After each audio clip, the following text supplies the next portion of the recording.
In this example, we'll be graphing a function and its inverse on the same xy coordinate system, and then we'll state the domain and the range of each function. So first we have f of x is equal to 2x minus 4, and I'm going to graph this function in blue. We can see that this is a linear equation, and we really only need 2 points in order to graph it, but I'll come up with a couple more points just so we can see a pattern. So let's let x equal 0. If we substitute 0 in for x, we get 2 times 0, which is 0, minus 4. That gives us an f of x value, or a y value, of negative 4. Let's substitute 1 in for x. We'll get 2 times 1, which is 2, minus 4, gives us negative 2. Let's let x equal 2. We'll get 2 times 2, which is 4, minus 4, gives us 0 for the y value. Let's do a couple more.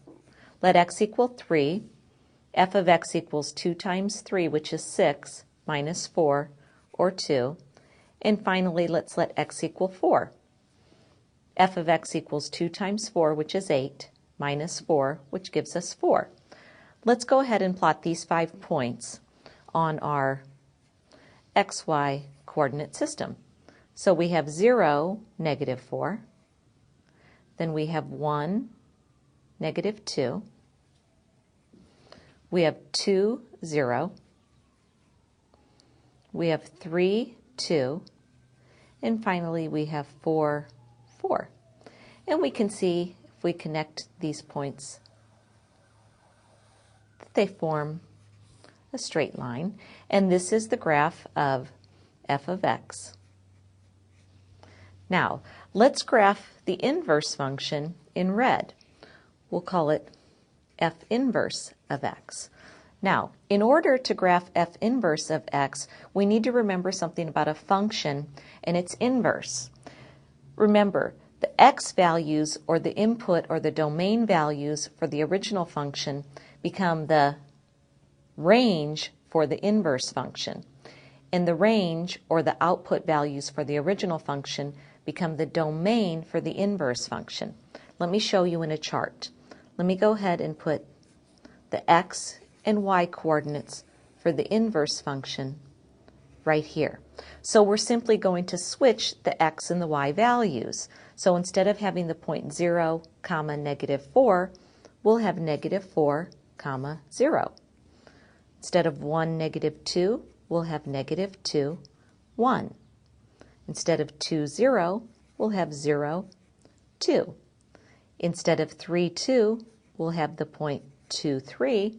And finally, 4, 4, when we switch it, is still 4, 4. Now we have 5 points, and we can graph the inverse function.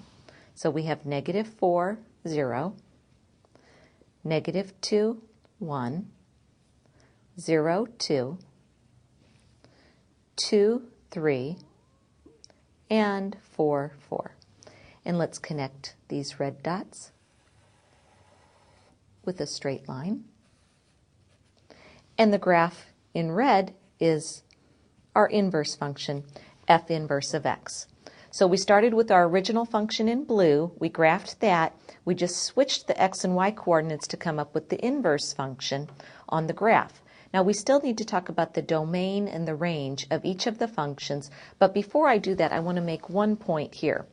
If you draw a dotted line, the line y equals x, right in the first and third quadrants, you'll notice that anytime you graph a function and its inverse, it's symmetric about this line y equals x, and ours certainly looks that way.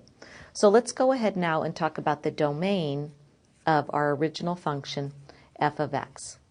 Remember, it's a line, and any line with either a positive or a negative slope, in other words, it's a line that's not a special case, it's not a vertical or horizontal line, the domain is going to be from negative to positive infinity. We can let x equal any real number. And the same is true of the range. It goes from negative to positive infinity. For the inverse function, we can find that in one of two ways in terms of the domain. We can again look at the picture of the graph in red, and we can see the domain is from negative to positive infinity. But here's another trick. The domain of the inverse function is the same as the range of the original function. So we can say from negative to positive infinity. And the range of this graph in red, again, we can look at it and we can see that it's a line and the range is from negative to positive infinity, or we could use the trick. The range of the inverse function is the same as the domain of the original function, from negative to positive infinity.